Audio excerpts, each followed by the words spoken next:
Lokalizohet për të parën herë materia munguese e universit, e hipotezuar prej shumë kohësh por mjaft e vështirë për t'u faktuar, fshihet në gazrat mes galaktikave sikurse vërtetohet nga matja e parë realizuar duke përdorur rrezet radio FRB.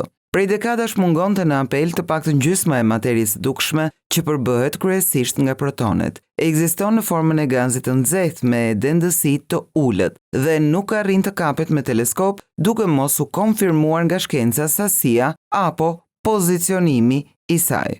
Me sinjalet e shkurtra radio që vijnë nga galaktikat e largta, u arrit të matej materia barionike. Janë analizuar sinjalet radio që mbërrin nga galaktika që gjenden deri në 9.1 miliard vite dritë larg, që është rrezja më e largët e kapur ndonjëherë. Rezultatet tregojnë se 76% e materisë dukshme të universit gjendet pikërisht mes galaktikave, 15% në mjegullnajat e tyre dhe një pjesë e vogël tek yjet.